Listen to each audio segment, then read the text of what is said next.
we might say that bacteria are within us. But a strong case can be made that bacteria are us. Bacteria invented symbiogenesis, the process through which the cells that make up our human bodies were formed. All eukaryotic cells are heterogenomic, meaning their genomes have more than a single type of ancestor. Genetically and morphologically, eukaryotic cells are communities rather than individual entities. Moreover, of all the cells in a human body, 10% are eukaryotic, derived from bacteria, and 90% are bacteria. We are ancestrally made up of and through bacteria. It also means that any given human-animal body is a symbiont.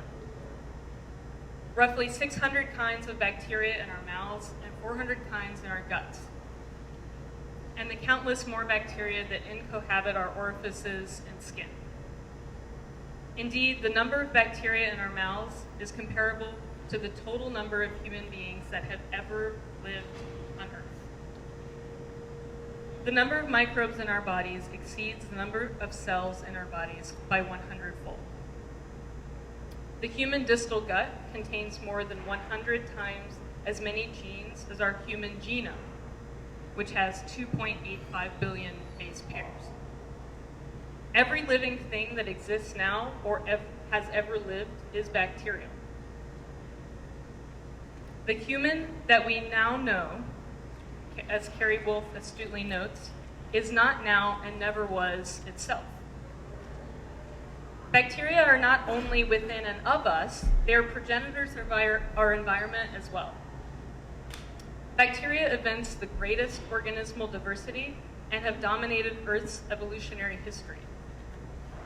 Bacteria evolved all major forms of metabolism, multicellularity,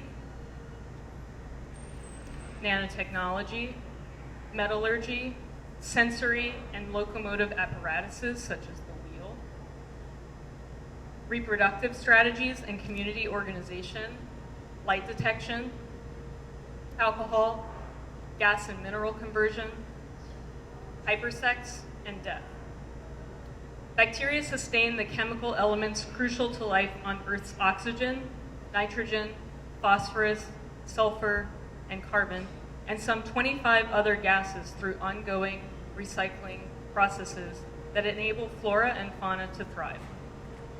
Bacteria not only evolved all life, reproduction, photosynthesis, and movement on Earth, they provided the environment in which different kinds of living organisms can exist. This micro-ontology further recognizes that the vast majority of microbial activities have nothing to do with humans. Humans do not even know about the vast majority of assemblages that take place within the biosphere. Moreover, symbioses are obligate for animals, but not for bacteria. Putting this in larger evolutionary perspective, if you wiped out all multicellular life forms off the face of the Earth, microbial life might shift a tiny bit. If microbial life were to disappear, that would be instant death for the planet. So I'm starting with this quote from Myra Hurd, excerpt from, she's a professor and researcher at Queen's University, and her interests span science studies, health, ontology, sexuality, social justice, and feminist and queer theory. So she's kind of a powerhouse. It reads like a manifesto for me, one that is calling for us to inspect our position on Earth as large, dominant creatures. By adopting a framework that heralds the interdependence of all organisms, we can ask for changes in our world to be constructed around our mutually beneficial relationships with other species. From microbial remediation to crafting clothing that is intelligent and symbiotic with the wearer, the possibilities for design solutions are fascinating and enchantingly sci-fi. But it isn't just that microbes do the work for us. In true science fiction fashion, we are also working for them. And my work is taking this research into account by including food fermentation in my sculptures. On a primary level, I want to engage people with the most accessible aspects of microbial production, that of the creation of delicious food products. Over the past year, I have been conducting various workshops for people of all ages, and I'm especially interested in including children in this education to identify the things and processes in our world that connect to microbial respiration, in other words, fermentation. I've always been interested in the abstract thinking involved with micro and macro comparisons. This fascination has certainly been in my art since college here at UT. And signs of microbial life are very evident in the macro realm, if you know what you're looking for. For humans, I believe it is most evident with fermented foods, where the sight, smell, and taste of microbial activity is unmistakable once identified. In my sculptures, the fermentation process becomes part of the work and the changing nature of the fermentation substrate. So kimchi, sauerkraut, kombucha, cucumber pickles. Those become a field mark of microbial activity. Then through the process of microscopy, we can identify the organisms and their movements. Although I'm not truly a scientist, so I don't know exactly what things are. I'd like to say I approach viewing microbes with similar enthusiasm to Antony von Leeuwenhoek, the first person to view microbes using a microscope, and incidentally a friend of painter Jan Vermeer. Quote, "In the mouth of one of the old men, Leeuwenhoek found an unbelievably great company of living animalcules, swimming more nimbly than I had ever seen up to this time. The biggest sort bent their body into curves in going forwards.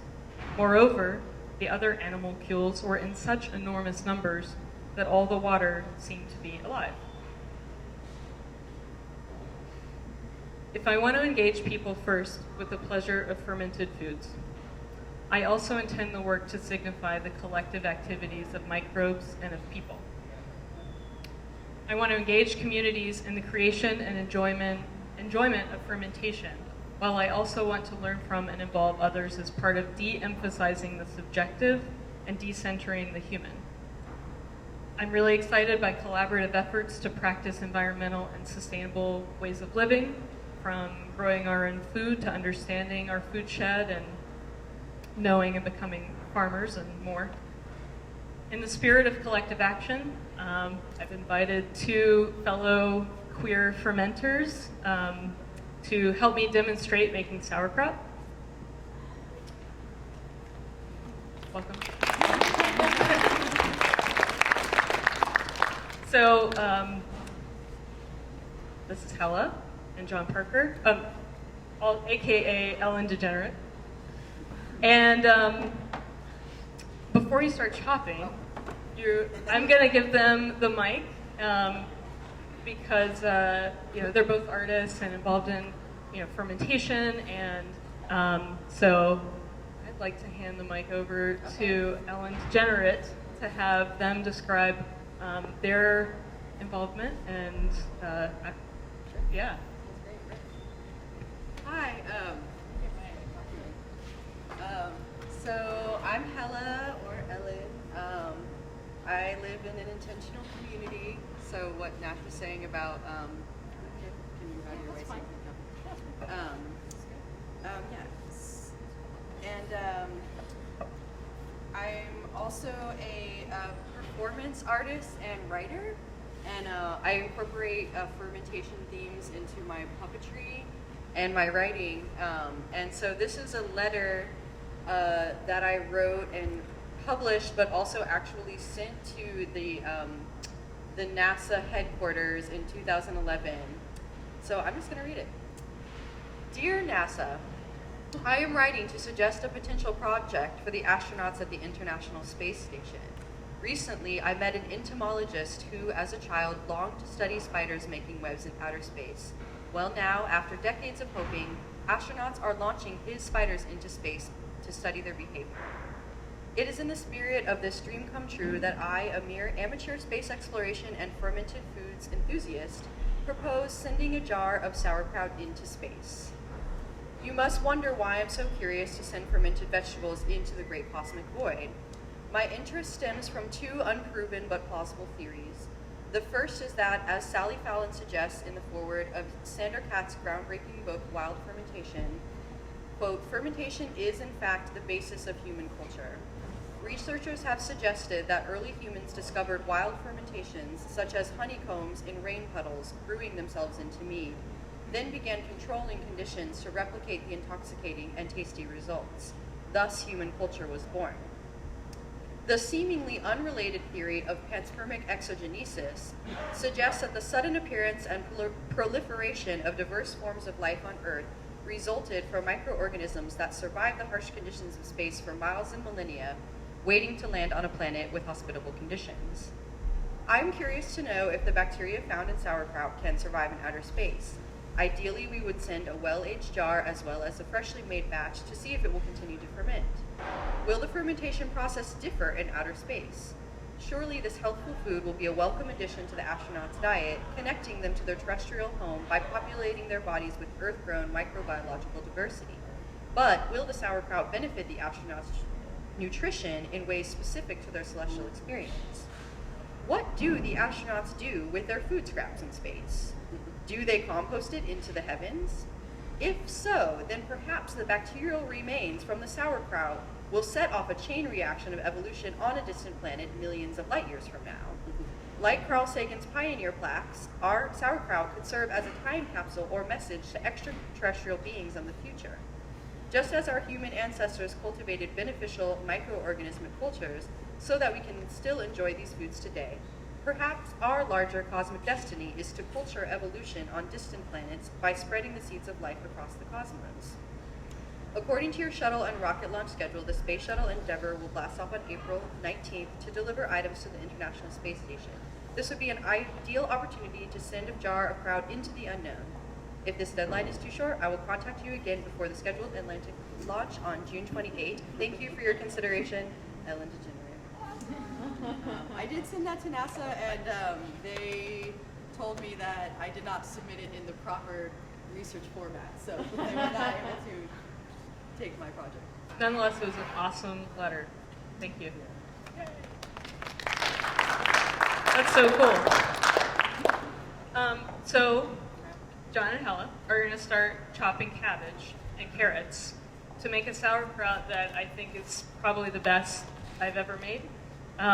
It's really simple. It's just cabbage, carrots, poblano peppers, so roasted poblano peppers cooked, and salt.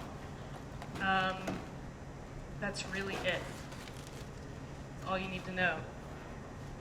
You can watch them while I'm going to talk a little bit more about my trajectory with fermentation. So about 2 years ago, I learned I could capture microbes in flour and water to create a sourdough starter.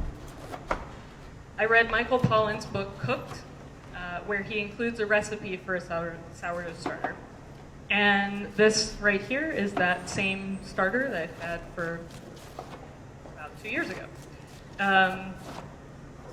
I diluted it so we can view it under the microscope. So I'm going to prepare a slide, and we're going to look at the microbes in this sourdough starter.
dense amount of flour there, so I'm going to move it. Maybe we can see.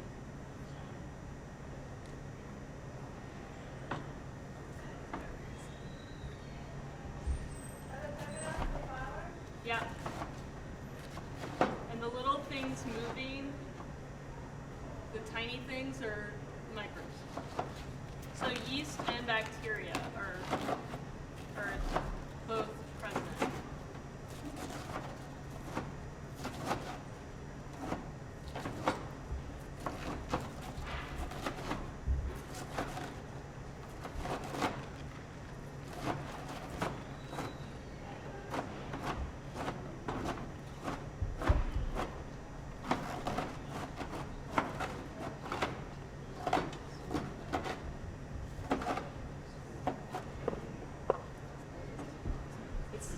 Delicate process so you don't crack your slide and damage your lens.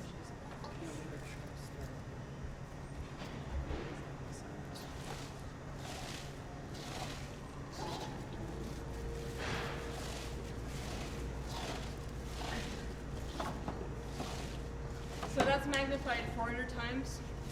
That's about the lowest magnification that you can start to identify yeast and bacteria. So, to my knowledge, yeast are going to be the long, bigger ones. And then it's anybody's guess what everything else is, but bacteria mostly. So in the book, Cooked, I also learned of a fermentation revivalist previously mentioned, Sandor Katz. And in the summer of 2014, I attended a 3-week residency that he holds in Middle Tennessee, near where John and Hella live. And I learned, among other things, to make a variety of traditional fermented foods from diverse cultural origins. Sandor's perspective as an advocate of wild fermentation is important to his teaching and methodology, and thus became important to mine. In Sandor's words, wild fermentation involves creating conditions in which naturally occurring organisms thrive and proliferate. This means that fermentation, as we're doing it here, is not happening by the introduction of leuconostoc lactobacillus or Saccharomyces cerevisiae, but instead by the naturally occurring presence of these microbes and others on the cabbage and carrots we are including in the crowd. So working with Sandor in the residency group changed my work as an artist in material and social terms. Post-residency, I've been making the sculptures that you're seeing loop over there. They're each dedicated to a fermentation substrate. So far I've made kombucha or jun tea, which is a relative of kombucha, hot sauce, and mead. So I have a lot more to make. Sauerkraut, kimchi, sourdough, miso, more and more soy sauce, beer, go on and on. How many things there are that are fermented that you love. So I intend to make a piece that's dedicated to all of those different foods. Maybe not all, we'll see. And the artwork behind me is 1/4 of a piece I've been making since I arrived in August. So nearly the full piece is seen in this slideshow. My plan is that it will eventually be installed on the floor, and it's going to act as a scrim for fermentation happening behind it. So I'll build, pedestals, and the piece will, exist as a sculpture behind which you'll see food fermenting. All of the pieces that I make, intend for the fermentation to be eaten, so the sculptures are harvested and eaten when that time is right. So it's typically, depends on the temperature, like 2 or 3 weeks. Could be 4 weeks, depends on what it is. A miso, we can wait a year.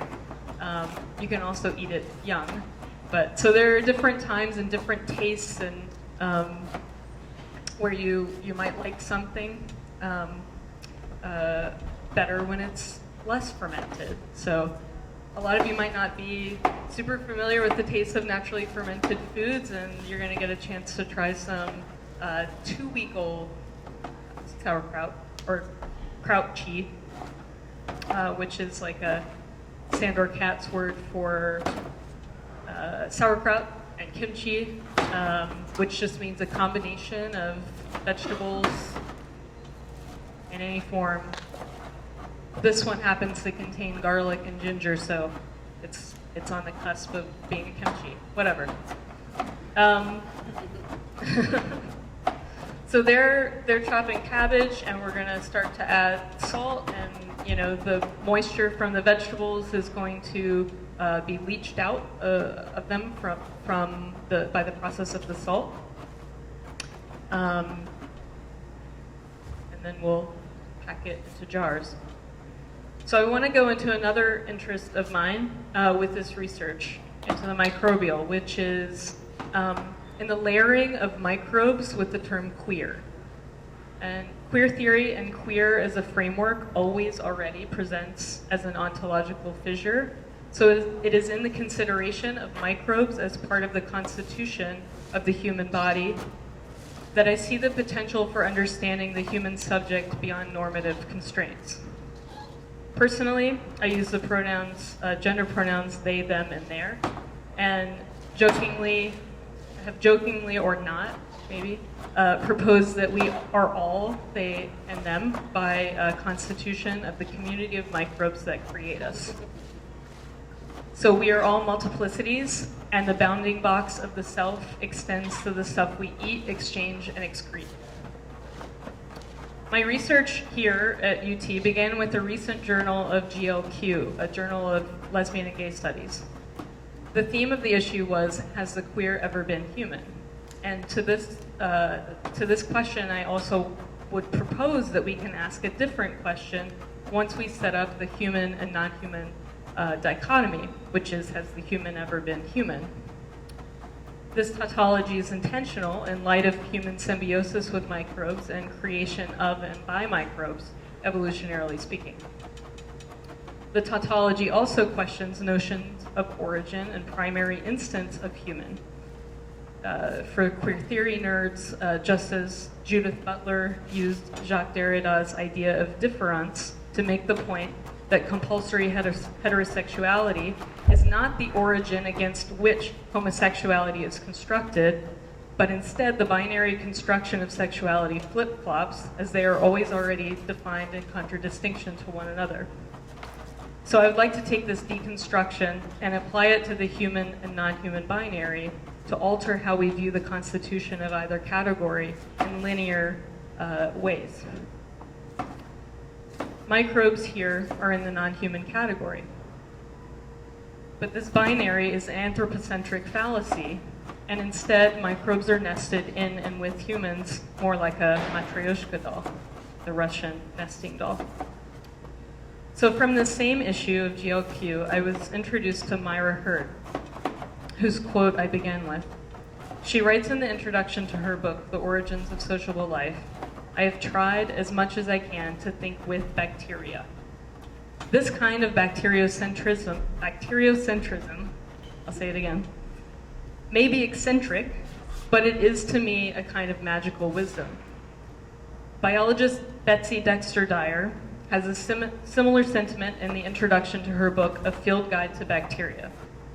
A section titled In Defense of Bacteriocentricity talks about her aim to put herself in the place of bacteria, to try to experience the world as they experience it.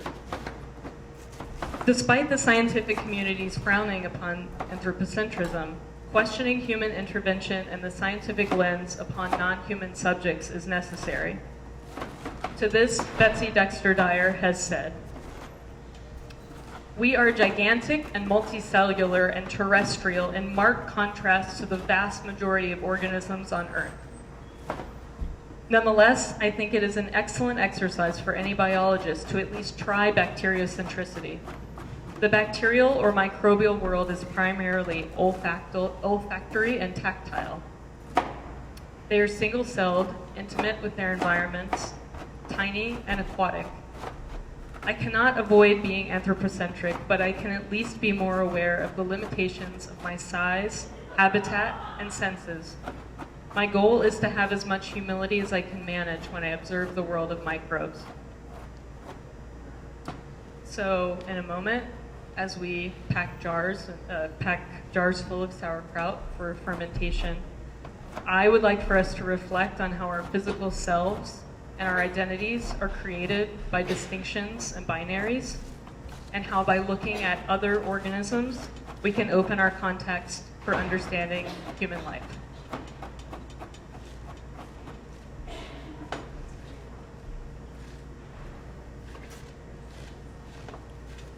Okay, so here's where I'm going to open it up to discussion. What we're going to do is have discussion, Q&A, whatever that becomes. And then when chopping is finished, we're going to be massaging the kraut to get the cabbage to get it more quickly leaching its water. We're going to mix it all together, and then you're going to fill, well, okay, so we don't have 1,000 jars, nor there are 1,000 of you. But anyway, I think these jars will be filled to maybe like half. So approximately 12 of you will be able to, take home a kraut. What I'm going to recommend at that point is that you try the kraut that is here and see if you like it and you want to be involved in this. And then you can take one home. The kraut that's there is, it's stinky. It's super funky. Yeah, it's amazing. You're probably gonna smell. So this is from the first organic farm in Tennessee. It's a biodynamic farm. It's near Kentucky. It's called Long Hungry Creek Farm. Guy Jeff Poppin is the barefoot farmer. He's barefoot all the time. It's pretty awesome. And John Parker was there with me about 2 weeks ago, and we collected all these vegetables from the garden. So there's bok choy, Napa cabbage, turnips and daikon, and ginger and garlic in here. This is it's really good. Okay. So now hopefully you understand the layout, but I just want to open it up for Q&A because there's a lot of stuff that I probably didn't talk about, like biographical information or whatever, but I just want to have a discussion about any of that content.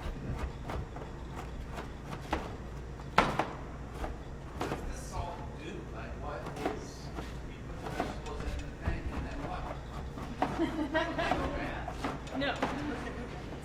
Okay, so salt creates an environment that helps the bacteria that we want to be there. It helps them proliferate, and it slows everything down. So it's creating a conducive environment for the fermentation to take place, as well as it tastes better.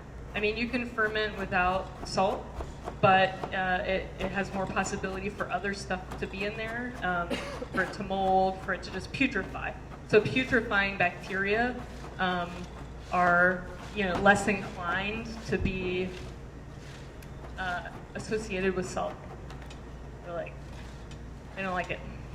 And why is it okay, if you just leave something out and it goes bad, why is this okay to eat? Because, like I just said, we're creating the right conditions for the right bacteria. So, this is a wild kraut, so it's got, I don't know what it's got in it. It's got all kinds of bacteria in it, but some of the main fermenters are, at first, there's a wave of things that come in and out of any fermentation period, including beer. Wild lambic beer has a 2-year fermentation period where it goes through crazy changes and includes the bacteria that are responsible for vinegar, Acetobacter.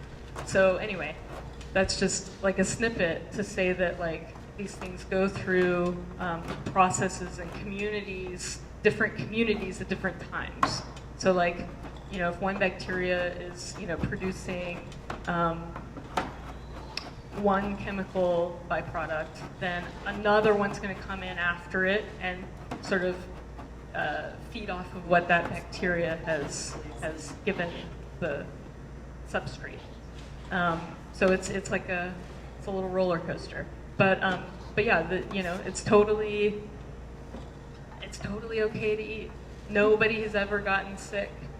There's, you know, no. What? Can I just add something to Yeah, that? So what specifically makes sauerkraut not go bad is that the putrefying bacteria that Nash referenced are aerobic bacteria, so it's what's exposed to air. When you put the salt, or even not, but like, can I? So there's all this liquid on the top that you can see. So everything that's under the liquid, only anaerobic bacteria will grow in that, and that's all safe and delicious. So anything that's like above the water could get moldy and go bad, but everything that's below the liquid will stay good. And actually, sometimes the krauts will even develop a cap of mold on the top where a little bit is exposed, and you can actually just scrape that off, and everything underneath it is still good. What if you mix it in? I mean, you can, but it's probably gonna taste weird. I mean, the mold is not so much for eating. I've never done it, but I think Sandy says like it doesn't, you know, it's not appetizing, but like it doesn't bother. It's not unsafe. The white mold's not unsafe. But you know what? I mean, we all eat cheese. That has mold all over it. But yeah, so the putrefying bacteria, mostly here being identified with aerobic microbes being fungi molds. So those are eukaryotic, prokaryotic. Anyway, let's ask another question. Natalie. So is pickling different than fermenting, or is it like kind of a different process too? Yeah, typically, I mean, you know, you can use the term loosely as far as I'm concerned, but yes, like we say, fermenting has to do exclusively with like wild bacteria cultivating what's naturally present, and then pickling is typically understood to be the sterile. You know, you sterilize your jars, you boil your food, and get rid of the bacteria. So that's canning and pickling are not using bacteria and microbes. Can I add to that too? Please. I learned how to make pickles from a man whose family business in Israel was a pickle making business. But when you think of pickles, like traditional cucumber slices, there's two different ways that you can make that. Most of what you see in the store, actually everything you see in the store, is just canned in vinegar. So like Nash was saying, canning process, the vinegar itself is what's making the cucumber change its nature. But there are ways to make pickles that do use wild fermented bacteria, which is just a salt brine. So you just throw the cucumbers in like a salty water, and it cultivates its own bacterial culture in there. And then that's kind of how you make like a fermented, a live pickle versus like the pickle in the store and the vinegar is not live. Yeah, so if your mind says pickle is cucumber, and that, you know, so this is like, that's, yes, you can do a pickled cucumber wild style. Wow. Yes. You make tempeh, right? Mm-hmm. You talk about that, it's so delicious, and I just want to know. You interested? I can talk about tempeh. Okay. Yeah. John's a tempeh maker. I am too, but I would love to hear. What would you like to know? I just want to know how it works, because all I've heard is that it's like soybeans with mold in between. That's probably wrong. I mean, no, it's basically that's just about right. It does need the right temperature to grow the mold. It's kind of like inoculating milk with a mold culture and then putting it in an appropriate heat environment. Tempeh is like, one of the things that you have to do is crack the bean so that the hull is removed, because that naked bean is where the mold will grow. It wouldn't grow on a bean that didn't have the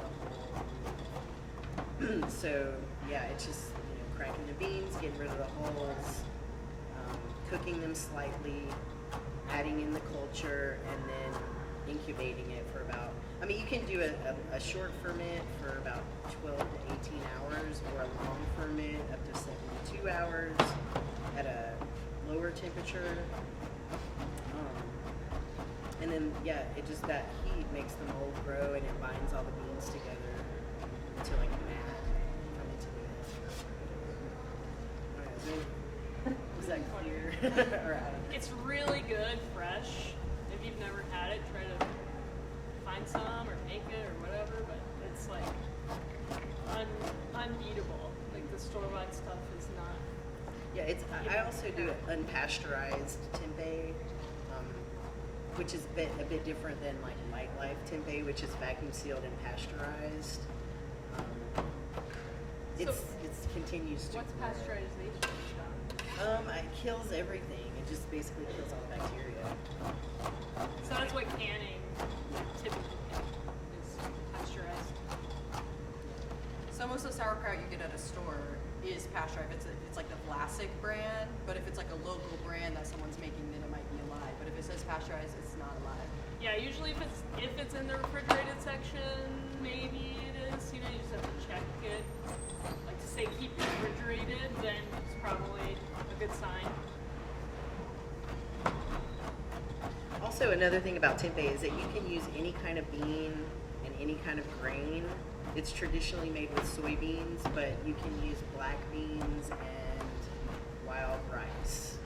You could use adzuki. I mean, I make it a adzuki bean, black bean, chickpea, millet tempeh because a lot of people don't want to eat soy for one reason or another. So the mold will grow on any bean and any grain as long as it's in the proper temperature. What do you inoculate it with? It's the mold spore is called a rhizophus oligosporus. It's like very specific, edible, friendly mold. Most molds. There's another one too, the Rhizophus orzae, I think is the other tempeh mold, which I've never used. Or you have to like find somebody who has a starter already, or Yeah. you can create your own starter. Well, I've just started doing that. I've actually just started growing my own starter, which has been fun. Yeah, it's like a whole science fair project. You know, it's like sterilizing the grain, inoculating the grain with, you know, with the spore, and then it takes about 4.5 days in an incubator to grow that mold spore on rice. Is what I use, and then I just pulverize it and then put it back into the tempeh. So kind of what you're coming up against essentially is like the difference between a cultured fermentation and a wild fermentation, where wild fermentation just catches bacteria from the air or from the substrate that you're already using, and a cultured fermentation is one where you have to actually seek out the culture from another source. So like sourdough, you can make your own. Sauerkraut. I think like wine is a really good example. If you just put a bunch of fruit and sugar in a big open crock, it will catch yeast, or you can put a commercial yeast in it that's designated like this is a champagne yeast or this is a red wine yeast, and like, you know, it'll change the flavor depending on if you're just catching what's wild and what's not. Like beer is, you know, added yeast mostly, except for lambic. So yeah, it's getting technical. Like, so some of you might be interested in the technical stuff because the questions are technical. You're probably curious about fermentation, but are there any other questions or sorts of questions? Yes.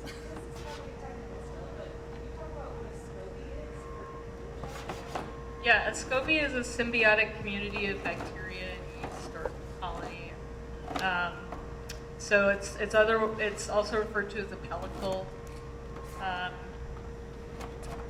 It's a collection of different bacteria, and Acetobacter is one of them. So that's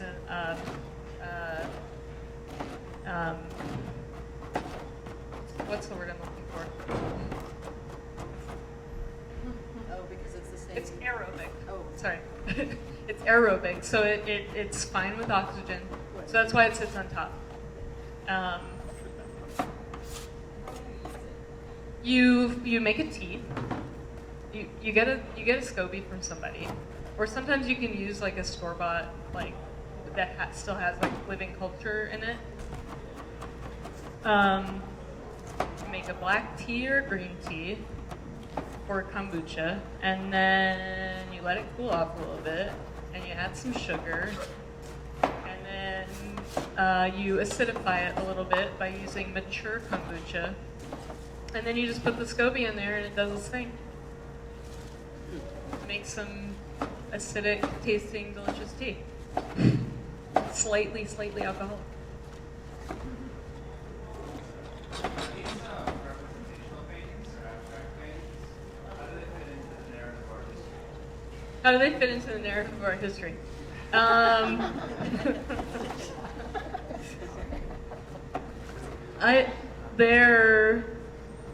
They're abstract. They're representational in the sense that they kind of look like bacteria and yeast, but I don't use source images for them.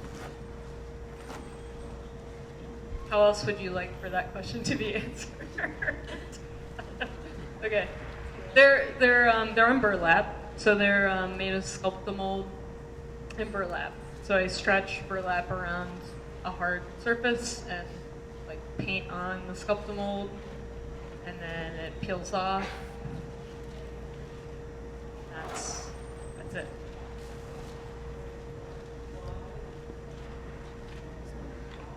Wow. Wait, they're painted with mold?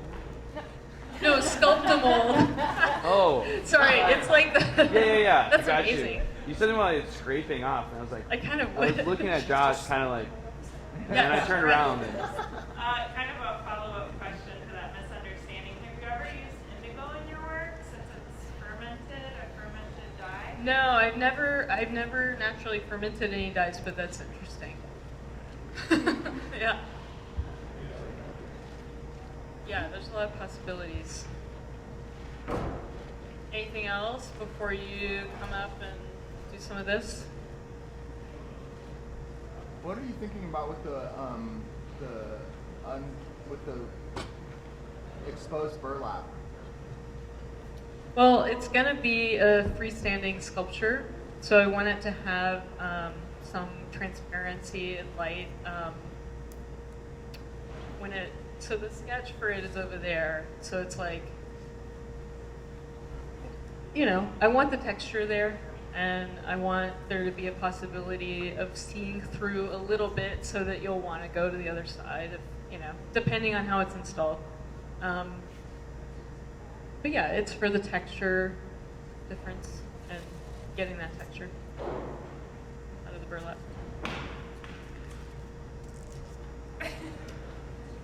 Corinne, no. Both of us. Okay, Anna.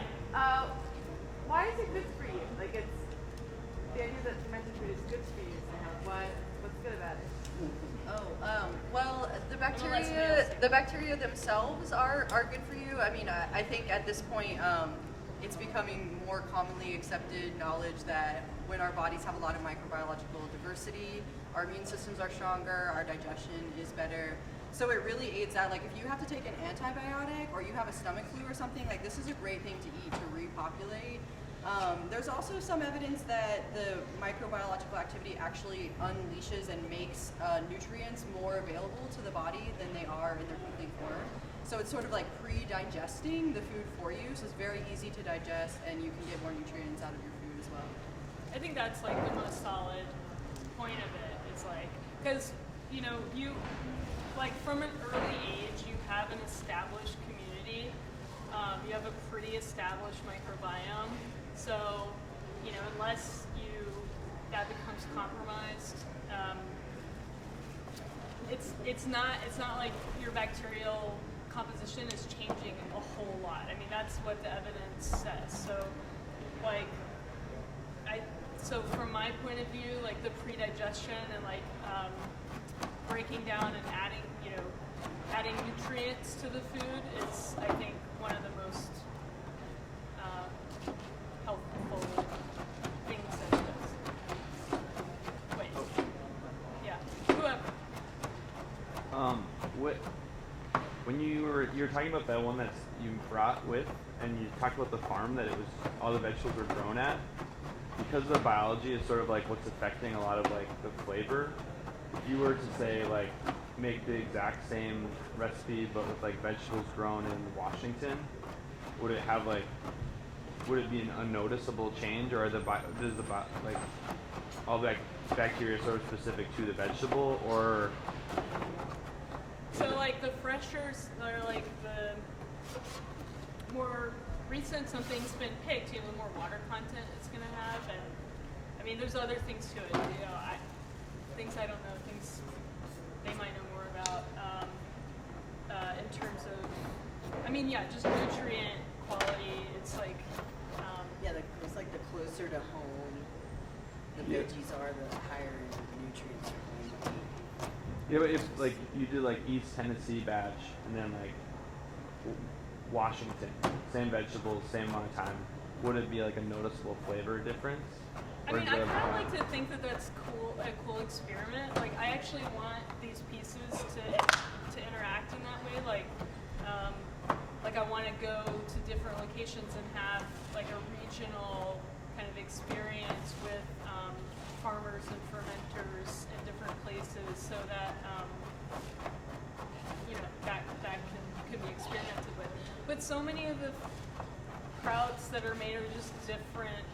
It's like a different combination of things anyway. So to like test that, you'd be making like a plain kraut or something like, in the same places. But I don't know. I think that's a cool thing to think about and try. I'd say you would need like a sauerkraut connoisseur. But like I think when you're starting to get used to fermented flavors, you're just like, tastes fermented, and it kind of just all tastes fermented. But it would be interesting to see like fermented foods take on that whole like profession, the way that like wine connoisseurs can note the different types of flavor within a flavor. Like I would love to see somebody get that into sauerkraut, because it's super tasty. with all the different factors and the different habitats, I would think that there would definitely be differences between the two jars that you're suggesting. But whether like an average person would be able to tell the taste difference, they might just say these both taste fermented. But maybe if you were really like a studied fermented foods like specialist, you might be able to tell the difference. I think there are some people doing that. There's like some people at MIT and I don't know, other scientists in that area working in like cheese labs, and I don't know, people who are like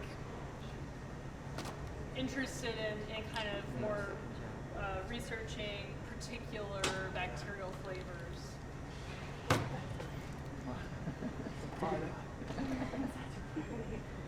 Nash, could you talk about the making of these species in relationship to the things that you are fermenting? Is it ever a didactic translation of the process? How do they differ from one another? How do you think about scale, color, so on and so forth? It's not a didactic process. I mean, I'm not thinking about it like as an illustration of fermentation, or it's not a. Is that what you mean? Well, I mean, say making a piece that relates to kombucha vis-a-vis making a piece that relates to kraut. Yeah.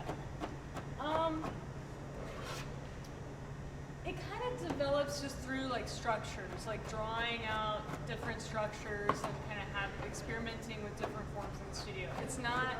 It's not super linked. Like the mead piece is kind of about creating this little cave for the mead, so it can ferment in there for that's for mead.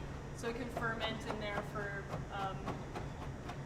as if it's a little cave, because it's going to take longer for that alcohol to ferment. So like this one's for hot sauce, so I wanted it to look a little bit like acerbic, like just sort of like, the skin's gotten like a little bit beat off, the orifices are like a little bit raw. Yes. I didn't mean to interrupt. That's okay. But I was just wondering, what made you specifically get into this subject, and when did you start when did it become the subject of your work? Yeah, well, it became the subject of my work after I did this residency, like about a year ago. But I've always been into science, so it's kind of just taken my interest in science just took a turn toward like the biological and the fermentation process. But I worked as like a beer buyer for a couple of years, so I'd gotten to know beer, like global beer styles really well, and it wasn't until I started working with fermentation that I realized that part of my life had a purpose, like a integrated purpose with my work and life. And so it's always funny like how you do something random and then it kind of feeds back into the conversation of your work or what you're doing, even if it might be tangential at the time. So yeah, I mean, this became a thing I wanted to kind of integrate a little over a year ago, I guess it's about 2 years ago when I thought, I wanted my work to change and wanted to change my materials. And after getting into fermentation, like I've been working with plastics and really like harsh materials. And after getting into fermentation, I thought, I'd love to, first of all, work with some healthier non-toxic materials, and then second, like pair the work with my interest in fermentation, because I realized I was spending a lot of time in the kitchen. I was spending a lot of time working on understanding fermentation science, and thought the two things needed to merge like organically for me. And I wanted to share the fermented food with people, but I don't want to like be a seller of the fermented food. So it's really like educational and part of the art and part of just tasting and like experiencing the work through the flavors and like making those connections. Tasting something new for a lot of people when when it's in a gallery, it's like when that's eaten, it becomes this kind of ritual process of like connecting the taste, the flavor, the process, the science of it with the sculpture. And so it's like, the forms of the sculpture and the form and look of the fermented foods are really important. Like I was really interested in looking at how foods transform and how fascinating it is that there's massive like color and odor changes and all kinds of stuff going on that is pretty fascinating to look at and show people, because our world has become full of packaged uninteresting foods. So it's like there's this medium that's really interesting to look at and interact with and be fed from. I actually have a question. Speaking of odors, because a few years ago I did a performance piece that involved a large amount of sauerkraut, and it was part of a larger show, so I did not have to consult the owners of the venue before I did it. I kind of explicitly didn't ask them. I just did it, but then afterwards they were pretty upset about the smell.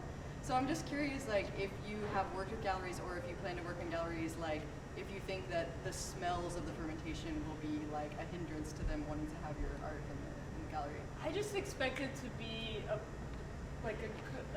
just a part of it. It has an olfactory component, and that's just there, and that's what makes it what it is, and it kind of clues you in before you see it, which is I think a really cool phenomenological like aspect of interacting or having the fermentation in a gallery. But some of them, it's just for maintenance purposes. I'm putting airlocks on them just so they don't have to be burped. Okay. There's because I use glass, and so think like, for example, if you take one of these home, so the sauerkraut has its own discussion group, meaning if you are taking one home, you can join an email group with me. So I'll tell you like if something's going wrong, or if you want to say what you think of it when you taste it, or what you put it on, like I don't know, hot dog or whatever. I just eat it on everything. We can share that information as a group. What was I going to say about that? Oh, so in jars, it can be dangerous to ferment in jars because the buildup of carbon dioxide is real. So sometimes like a lot of pressure can build, and I've got these plastic lids, which if you just put them on like a little bit loosely, you don't have to worry about it so much. A little oxygen will get in there. I typically don't have a problem with that. You might, depends on where you live, what's going on. But otherwise, I'll just keep this on the counter and just burp it every once in a while. So you just like let the cap loose a little bit, let the air out, and close it back. But fermenting in glass jars, I like to do it because you can see it, but you have to be aware that it has the potential for being dangerous, blowing up. But it's not alcohol. That's like more of a risk with alcohol production. Anyway, anything else? Yes. Well, I'm wondering how big these sculptures are, and I'm also wondering that because I'm interested in the role of scale. Yeah. Especially in the sort of way you're showing it right here. Yeah. Where there's something very revealing about the amplification. Yeah. So this one is called schizomycetes. It was an early name for bacteria. It is this big. The bacteria is this sculpture. Oh yes, I'm sorry. Oh, so. Oh no. Yeah. So that sculpture is like it's on a table. I think that comes up next. No. That was before. Well, okay. So this table, yeah, it's like. On a table, I don't know, like 60 inches or something, like this big.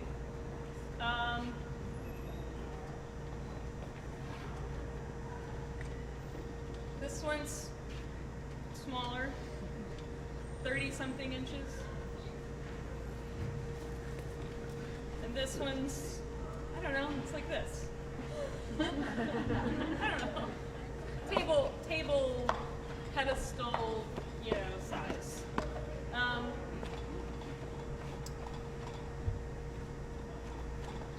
Kind of the material is kind of determining some of the scale so far.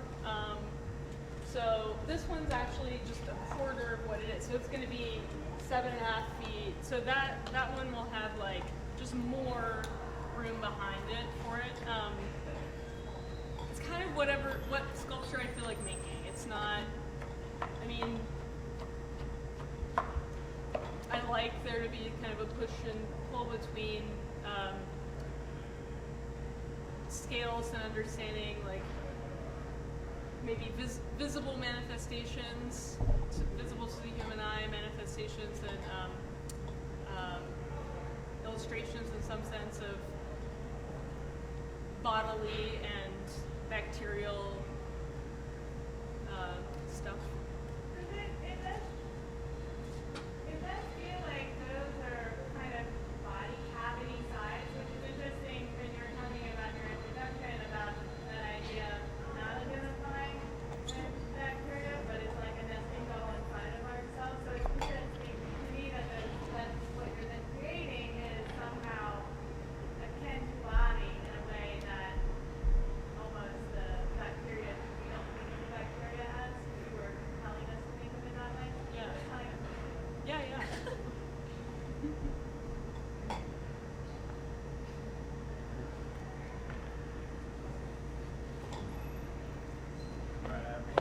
okay.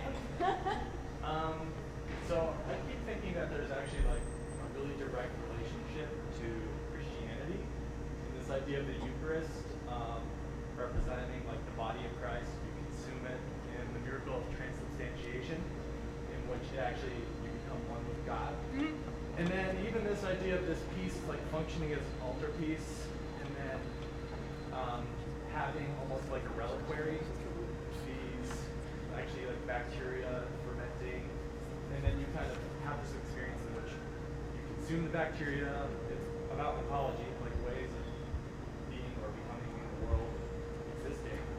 And I'm just curious if there is maybe a direct connection, or if this functions as a replacement maybe for that type of. You're exactly right. Yeah. That's like spot on. Yes, I had thought about it that way.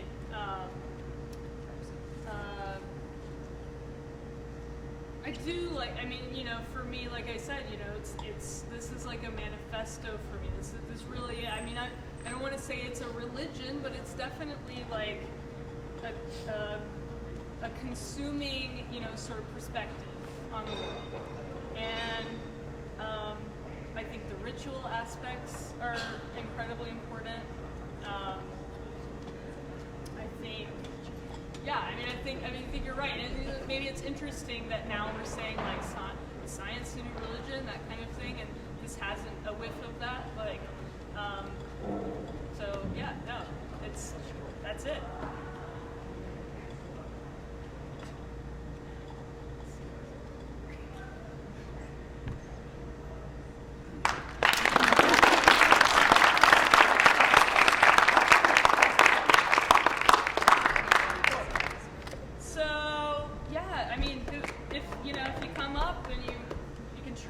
I've got cups, like put some in a cup, try it, and then, you know, whoever's daring, not really, whoever wants to jump on this can pack a jar of sauerkraut and take it to town.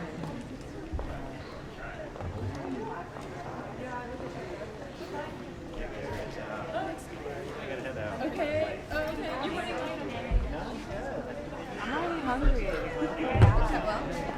had to go back to Go. It's on a tripod. No.